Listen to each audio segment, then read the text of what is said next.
Tuhan yang saya terima. Kalau disebutkan mungkin nggak cukup 1-2 jam ya, bagaimana saya mengalami hubungan dengan Tuhan yang begitu inten banget ya. Apa yang saya minta boleh dibilang Tuhan genapi, Tuhan jawab. Misalnya, waktu itu saya ada di dalam lorong gelap ya. Hampir 3 tahun saya tidak pernah dikunjungi siapapun. Hanya seorang hamba Tuhan. Waktu itu saya ngetes sama Tuhan Yesus. Itu saya belum dibaptis loh. Yesus, kalau kamu Tuhan, aku bosan di dalam gelap kayak gini. Dalam lorong kayak gini, nggak punya teman. Saya pengen kirim saya orang-orang yang menjenguk saya. Saya pengen seperti yang lain. Ada yang jenguk, ada yang bawain makanan. Tuhan jawab. Nah, pemirsa yang dirahmati Allah,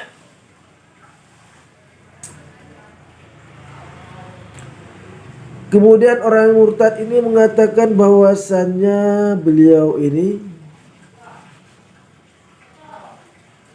memeluk agama Kristen karena orang ini mengatakan bahwasanya beliau bertemu dan berbicara dengan Yesus. Nah, perlu untuk diketahui bahwasanya apabila ada orang yang bersaksi mengatakan bahwasanya dia bertemu dengan Yesus dan berbicara, itu menandakan bahwa Yesus itu bukan Tuhan. Yesus itu bukan Allah. Yesus itu bukan sang pencipta alam semesta. Karena jika Yesus itu Tuhan dan bertemu dan berbicara dengan manusia, maka hal ini bertentangan dengan pernyataan Alkitab dan pernyataan Yesus sendiri, yang mana bahwasanya Yesus berkata di dalam kitab Yohanes pasal 5 ayat 37, Yesus berkata,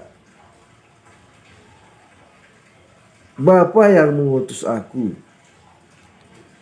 dialah yang bersaksi tentang aku. Suaranya tidak dapat kau dengar dan rupanya pun tidak dapat kau lihat.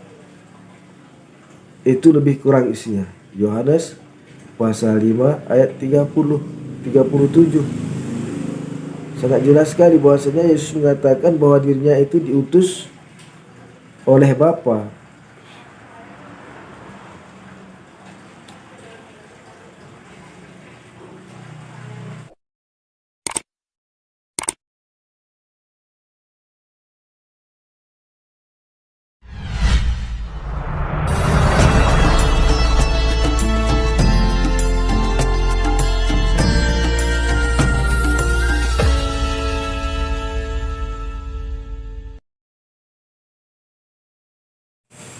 Assalamualaikum warahmatullahi wabarakatuh.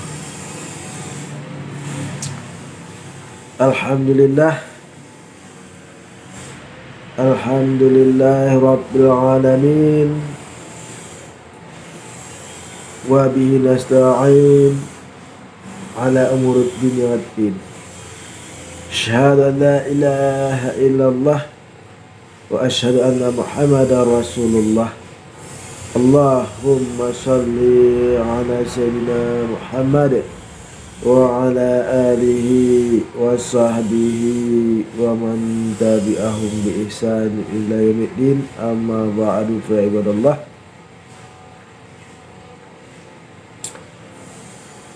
Pemirsa yang dirahmati Allah,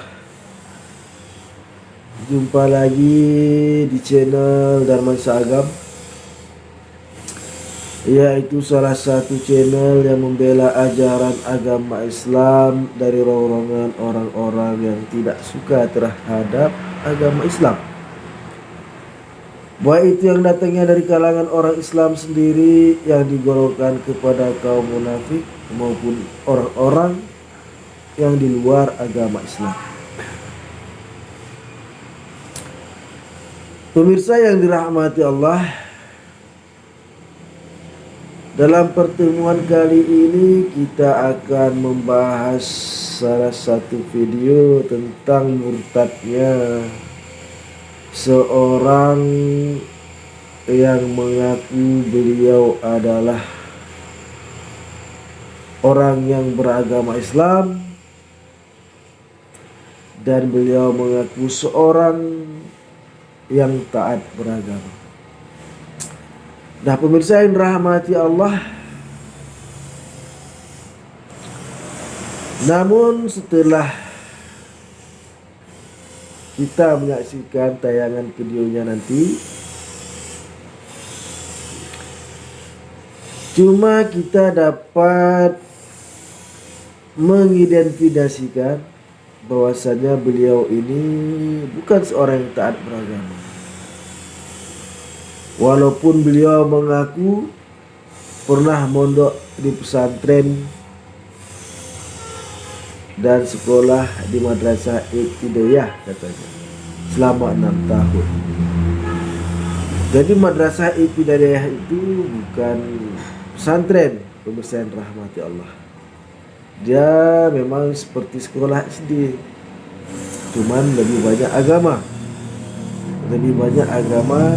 daripada sekolah SD.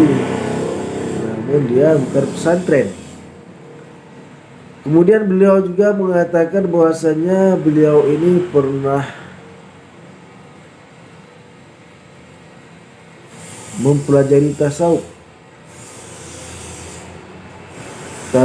yang mana beliau mengatakan bahwasanya tasawuf ini mempelajari tentang roh.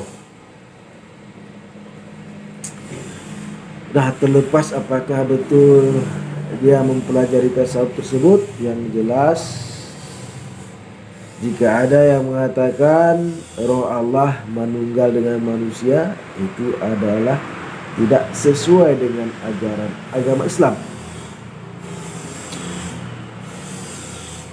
Nah, pemirsa yang rahmati Allah, kemudian beliau mengatakan bahwasanya beliau ini keluar dari agama Islam karena tidak cocok dengan agama Islam, karena katanya disebabkan karena istrinya menikah dengan adik kandungnya ketika beliau bekerja. Sedangkan anak istrinya ini, maksudnya orang tua daripada istrinya ini adalah imam masjid.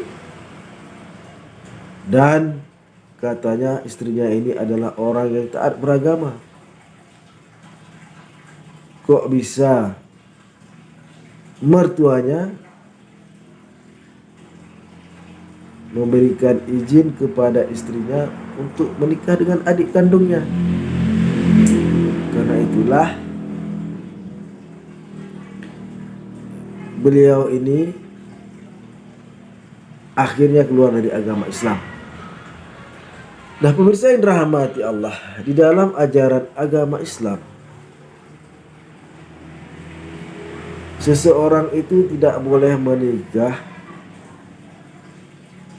kalau tidak diceraikan oleh suaminya. Dan di dalam ajaran agama Islam, apabila 6 bulan sang suami tidak pernah memberi nafkah lahir dan batin, di dalam agama Islam itu seorang istri berhak menggugat perceraian kepada pengadilan agama. Karena ini adalah hak seorang wanita di dalam agama Islam itu sangat tinggi, sejajar dengan seorang pria. Jika ada seorang suami tidak memberi nafkah lahir dan batin kepada istrinya, dan istri tidak merasa puas ataupun istilahnya keberatan dengan tingkah laku suaminya, baikkah apakah itu dalam berumah tangga sang istri kadang-kadang selalu kena pukul. Yang jelas di dalam agama Islam itu hak seorang istri itu adalah tinggi, karena hak seorang istri itu bisa menggugat cerai suaminya apabila sang istri ini tidak merasa dinafkahi baik lahir dan batin ataupun selalu disakiti. Seorang istri dalam agama Islam dibolehkan untuk bercerai. Nah, kami yakin apabila ayah dari sang istri ini adalah seorang imam, sudah tentu mengetahui aturan-aturan tentang perceraian di dalam agama Islam. Karena di dalam agama Islam itu apabila tidak ada wali, maka tidak boleh menikah. Dan apabila tidak ada saksi dari masyarakat, maka tidak boleh menikah. Jadi kami yakin sang istri dari orang yang murtad ini, saya yakin telah memenuhi syarat-syarat yang boleh dinikahkan. Seorang wanita yang boleh dinikahkan. Karena apabila ada orang yang menikahkan seorang perempuan dan tidak memenuhi syarat dan ketentuan di dalam hukum yang berlaku di dalam agama Islam, maka walaupun siapapun, apapun jabatannya, maka akan mendapatkan ganjaran, yaitu yang menikahkan tersebut berdosa. Nah, pemirsa yang dirahmati Allah,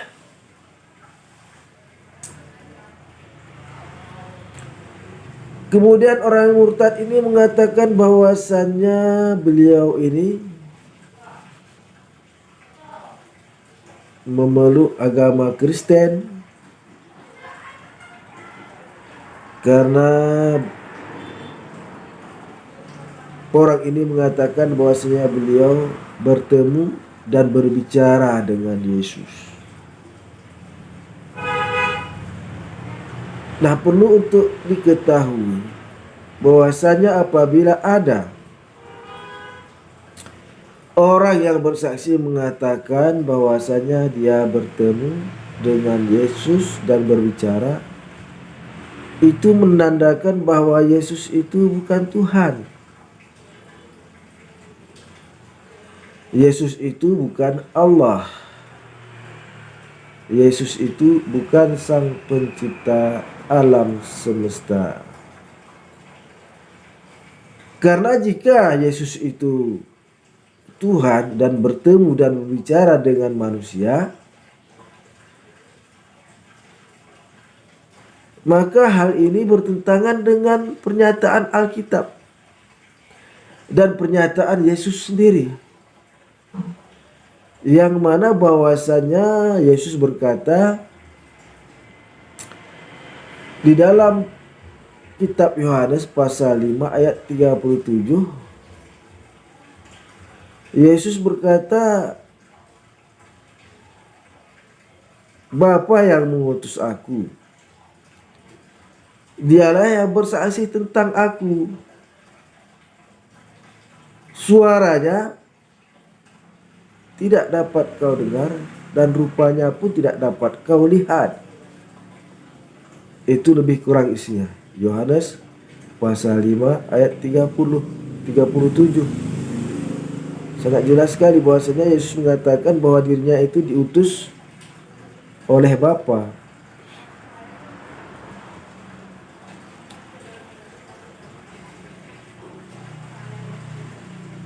Dan Bapa itu suaranya tidak bisa kau dengar katanya. Dan rupanya pun tidak dapat kau lihat. Sedangkan si orang yang murtad ini mengatakan bahwasanya dia bertemu dengan Yesus dan berbicara. Ini menandakan bahwasanya Yesus itu bukan Tuhan. Yesus itu bukan Allah. Karena hal ini bertentangan dengan pernyataan Yesus sendiri yang dalam Alkitab. Karena kata Yesus, jika Bapa itu tidak dapat kau dengar, suaranya tidak dapat kau dengar, rupanya pun tidak dapat kau lihat. Jadi sangat jelas sekali keyakinan saudara kita yang murtad ini mengatakan bahwasanya beliau mendengar suara Yesus dan melihat rupanya. Ini menandakan bahwasanya Yesus itu bukan Tuhan. Yesus itu bukan Allah. Yesus itu bukan Sang Pencipta alam semesta. Jadi kepada bapak yang murtad ini, kembalilah ke ajaran yang benar. Kalau Anda tidak sesuai dengan ajaran agama Islam, carilah agama yang lain. Mengapa? Sebab karena pernyataan Anda ini bertentangan dengan kitab suci yang Anda yakini sekarang. Karena jika Yesus itu Allah, jika Yesus itu Bapa, jika ada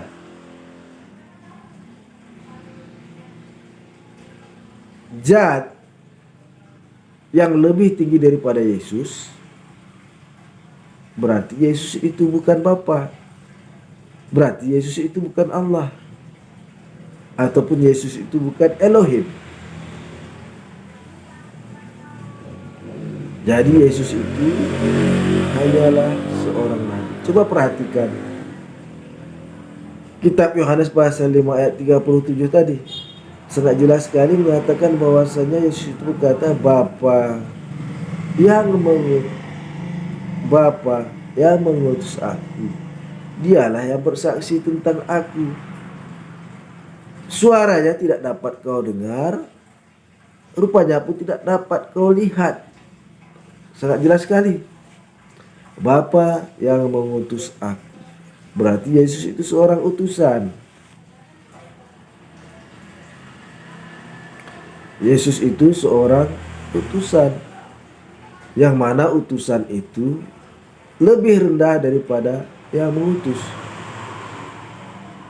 Contohnya seperti utusan bupati. Bupati mengutus ajudannya ke rumah Pak Budi. Berarti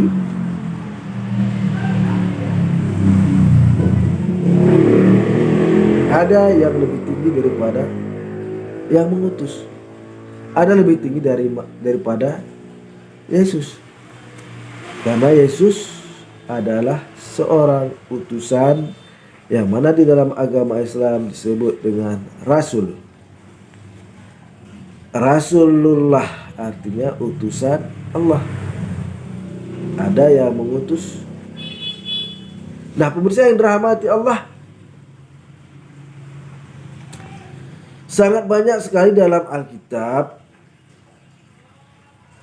di dalam kitab Bible, bahwasanya Yesus mengatakan bahwasanya beliau itu adalah seorang utusan.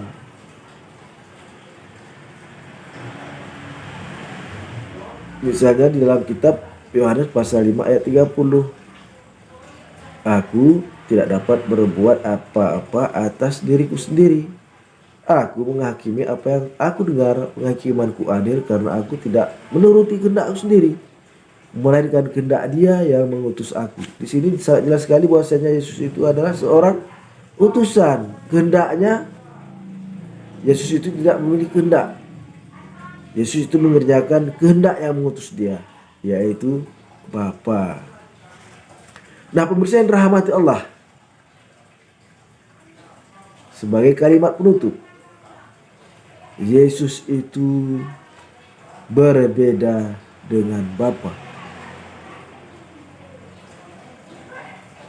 Yesus itu tidak sama dengan Allah. Ini terdapat di dalam kitab Markus pasal 16 ayat 19. Di mana situ dikatakan bahwasanya setelah Tuhan Yesus berbicara demikian kepada mereka, terangkatlah ia ke surga lalu duduk di sebelah kanan Allah. Jadi di surga itu Yesus duduk di kanan Allah. Bukan Yesus adalah Allah. Jadi Yesus itu berbeda dengan Allah. Di surga Yesus duduk di sebelah kanan Allah. Duduk di sebelah kanan Allah. Berarti Yesus berbeda dengan Allah. Nah, pemirsa yang dirahmati Allah, untuk lebih jelasnya marilah kita saksikan pernyataan yang aneh daripada seorang murtadin ini, yang mana penyampaian kami ini untuk memperkuat dan memperteguh keyakinan kita kepada agama Islam. Jadi perkuat dan perteguh terus keyakinan kita di dalam agama Islam, karena hanya agama Islam sajalah agama yang paling benar. Tidak ada agama yang benar selain agama Islam. Sebagaimana firman Allah di dalam Al-Quranul Karim di dalam surat At-Taubah ayat ke-33, yang mana berbunyi a'udzubillahi minasyaitonirrajim, bismillahirrahmanirrahim, huwallazi arsala rasulahu bil huda wa dinil haq liyuzhirahu 'ala dini kullihi walau karihal musyrikun. Dialah yang telah mengutus rasulnya dengan membawa petunjuk dan agama yang paling benar untuk dimenangkan atas segala agama, walau orang musyrik tidak menyukainya. Assalamualaikum warahmatullahi wabarakatuh. Ya, jadi kalau bagaimana saya murtad, ya sebenarnya saya nggak ada keinginan murtad ya, jujur aja. Karena saya orangnya juga agak keras ya saat itu waktu saya masih di seberang sana ya. Namun semua kan karena anugerah Tuhan ya, Tuhan yang pilih saya. Seperti itu. Jadi waktu itu ya saya sempat jatuh ke satu problem ya, satu masalah kehidupan. Setelah itu saya banyak berdoa juga pada saat itu, namun Tuhan yang saya sembah, Allah yang saya sembah saat itu seperti tidak ada koneksi seperti itu. Nah akhirnya ya Tuhan pimpin saya. Jadi dalam keadaan saya jatuh ke dalam titik nadir, artinya hidup segan mati tak mau, disitulah saya berseru. Artinya saya berseru, siapa sih Tuhan yang saya sembah sebenarnya? Gitu. Karena Allah yang saya sembah dulu itu sama sekali nggak ada koneksi begitu. Namun begitu saya mengenal tentang Tuhannya orang Kristen lah ini, Tuhannya orang Kristen, saya katakan kok beda. Artinya beda itu ada satu koneksi ya dengan diri kita, seperti itu. Koneksinya ini seperti Ya, apa nih Pak maksudnya? koneksinya begini. Jadi saya merasakan kehadirannya gitu. Karena pada saat saya hampir bunuh diri karena problem kehidupan saya saat itu ya, saya dalam keadaan di dalam titik nadir, terus saya ditinggalkan orang-orang yang saya sayangi, seperti itu. Kok Tuhan sepertinya diam saja, Allah yang saya sembah, seperti itu. Akhirnya saat itu saya berseru karena saya mengenal seorang hamba Tuhan ya. Jadi seorang hamba Tuhan ini juga mengabarkan tentang Tuhannya orang Kristen, seperti itu. Nah, dalam keadaan saya hampir katakanlah hidup segan mati tak mau itu, saya tantang Yesus saat itu. Nah, jadi saya tantang ya, Yesus kalau kamu itu memang benar Tuhan yang disembah oleh orang-orang Kristen, tunjukkan, saya bilang gitu. Saya minta malam ini aja saya bisa tidur nyenyak. Dan saat saya bangun tidur, saya bisa melupakan semua masalah saya. Hati saya bisa adem, ayem, istilahnya tidak memikirkan hal-hal yang berat. Yang mana saya udah mau bunuh diri, ibaratnya kayak gitu. Malam itu saya tidur nyenyak. Bangun tidur saya udah beda seperti biasanya. Sampai teman-teman saya heran. Biasanya saya amu-amuan kayak gitu. Tapi saat itu saya ada sukacita. Lah itu yang saya rasakan di situ. Setelah itu saya mulai ingin mengenal siapa itu Yesus. Akhirnya pada saat itu saya udah hampir 3 tahun ya saya baca Alkitab. Namun hanya sebagai teman tidur saat itu. Namun begitu saya udah, iya. Jadi memang lucu banget. Jadi 3 tahun saya baca Alkitab nggak masuk ke otak sama sekali. Akhirnya saat saya udah disentuh katakanlah oleh kasih karunia daripada Tuhan Yesus, yaitu saya diberi nikmat bisa tidur nyenyak ya, saya bisa melupakan kehidupan saya yang begitu pahit. Saya ingin mengenal tentang Alkitab, tentang firman Tuhan. Saat itu juga saya tantang ini Alkitab, gitu. Saya nantangnya simple. Kalau ini memang firman Tuhan, tentu saat saya membaca, saya pasti tahu isinya.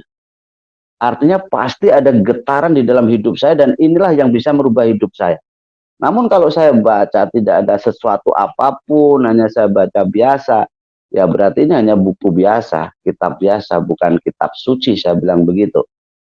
Nah, dari situlah saya waktu membaca firman Tuhan ini Alkitab, di halaman pertama saja di kitab Kejadian, saya menggigil, saya gemetar, waktu saya tahu tentang bagaimana Tuhan Allah menciptakan manusia. Ya, jujur saya katakan, saya awalnya memang Muslim seperti yang lain ya. Artinya saya mengikuti syariat, juga fikih, sholat, dan lain sebagainya, sampai saya usia SMA kelas 2 ya, usia berapa waktu itu? Sekitar 17 ya, 17 tahun. Ya, waktu masih kecilnya saya sama dengan yang lain ya.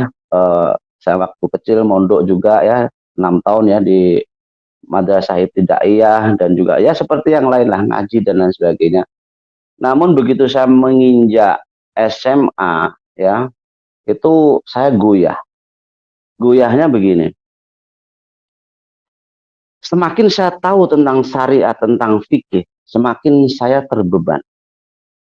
Karena saat saya meninggalkan sholat 1 kali aja, itu hukumannya udah bahaya banget. Udah ngeri.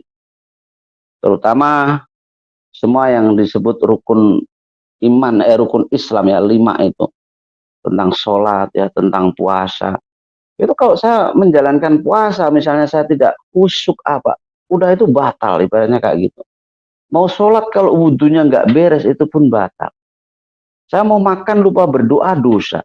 Mau masuk rumah kamar mandi misalnya, kalau nggak kaki kiri dulu, nggak berdoa, setan ngikutin saya. Angop lupa nggak saya tutup, setan masuk dan lain sebagainya. Semakin saya tahu di situ, semakin saya takut.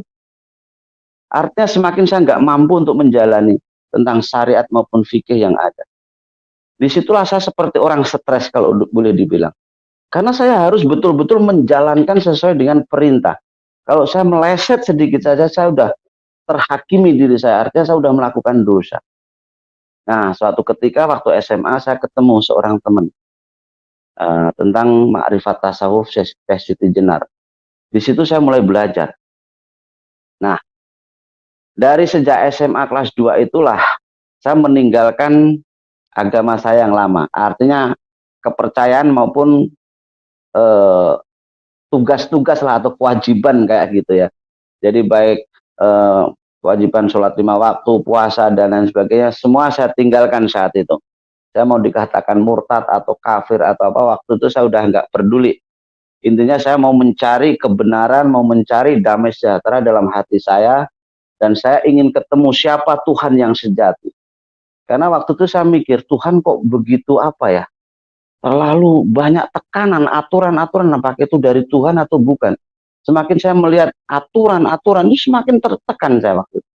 Nah, begitu saya masuk ke Ma'rifat Tasawuf Syekh Siti Jenar, saya masuk sebuah pondok ya, atau boleh dibilang saat itu disebut padepokan, saya belajar pelan-pelan. Ternyata berbeda Kalau dulu semua harus serba ritual, serba aturan dan lain sebagainya, di dalam ma'rifat tasawuf ini berbeda. Semua bicara tentang rohani di situ. Dan ajarannya boleh dibilang sangat jauh berbeda karena semua bicara tentang rohani. Ya, tentang sholat pun berbeda, tentang puasa pun berbeda. Bahkan tentang haji pun di dalam ma'rifat tasawuf Syekh Siti Jenar itu disebut kekejian. Jadi tidak boleh dilakukan. Gitu. Nah, intinya waktu saya sudah belajar ma'rifat tasawuf, boleh dibilang ya saya udah hampir mencapai tingkat salik ya saat itu ya. Jadi isinya ya harus kita itu meninggalkan hawa nafsu dan lain sebagainya. Namun harus diketahui dulu bahwa dalam ma'rifat tasawuf Syekh Siti Jenar itu bukan tasawuf sufisme ya yang harus meninggalkan duniawi, tidak. Dalam ma'rifat tasawuf Syekh Siti Jenar tetap masih ada hablum minallah, hablum minanas. Artinya penekanannya itu kita itu tidak akan disebut dekat dengan Sang Khalik atau dengan Tuhan kalau kita dengan sesamanya belum baik. Jadi tetap ada hubungan yang disebut hablum minanas ya dengan sesama. Nah, namun yang membuat saya terkesan waktu saya di Ma'rifat Tasawuf Syekh Siti Jenar itu ajarannya adalah tentang al-inayah ya, yaitu tentang keakuan, yaitu bicara tentang ajaran sangkan paran ing dumadi, artinya asal usul manusia itu seperti apa.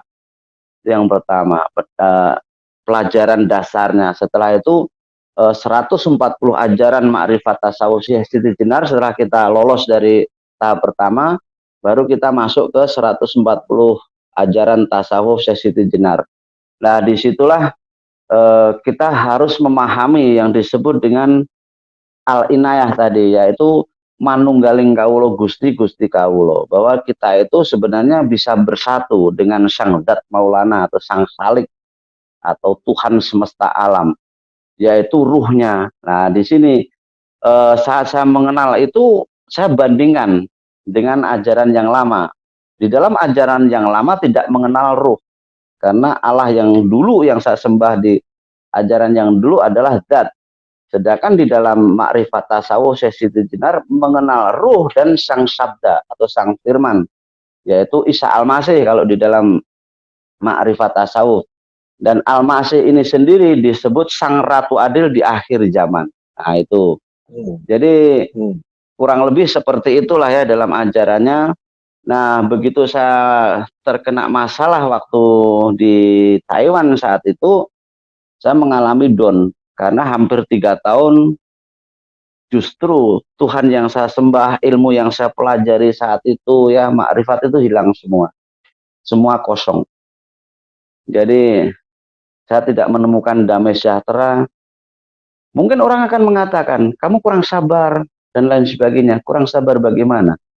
Ya, kurang sabar bagaimana? Kalau saya punya Allah, punya Tuhan yang saya sembah, tidak memberikan damai sejahtera sedikit pun. Yang ada adalah semakin saya tertekan, semakin saya sakit hati, semakin saya dendam, tidak ada sukacita. Mungkin orang akan mengatakan, itu namanya kurang sabar, bla bla bla. Kurang sabar bagaimana? Saya tanya. Saat kamu udah jatuh tertimpa tangga, masih diinjek-injek, ditinggalkan orang yang dulu kamu perjuangkan. Bahkan waktu saya pernah membangun yang disebut kerajaan dunia ibaratnya. Saya hampir 8 tahun kerja di pelayaran. Semua untuk orang-orang yang saya cintai. Namun begitu saya jatuh, terkena problem, semua meninggalkan saya. Bahkan Allah yang saya sembah dulu tidak pernah ada koneksi. Tidak memberikan saya sukacita. Namun begitu saya kenal dengan seorang hamba Tuhan yang memperkenalkan tentang Tuhannya orang Kristen, di saat saya dalam keadaan titik nadir hampir bunuh diri karena menghadapi kehidupan yang begitu mengerikan. Mungkin saudara akan bertanya, kehidupan seperti apa sampai mau bunuh diri? Kalau boleh saya ceritakan, aib besar. Aib besar. Namun dalam kesaksian saya tidak akan menutup. Saat saya dalam jatuh seperti itu, istri saya meninggalkan saya. Kawin dengan adik kandung saya. Bayangkan. Saya masih hidup loh. Apakah ajaran itu ada dalam agama kalian? Kan enggak ada. Kalau boleh saya katakan, mantan istri saya, termasuk mertua saya, orang yang ngerti agama. Mantan mertua saya seorang kiai haji, seorang imam masjid yang setiap hari mengajar. Bahkan mantan istri saya dari kecil ngaji, tidak pernah lepas dari sholat. Tapi bagaimana mungkin dia mempunyai kelakuan seperti itu? Berselingkuh dengan adik kandung saya sendiri, bahkan menikah. Kira-kira apa yang terjadi? Bisa nggak kalian memaafkan? Banyak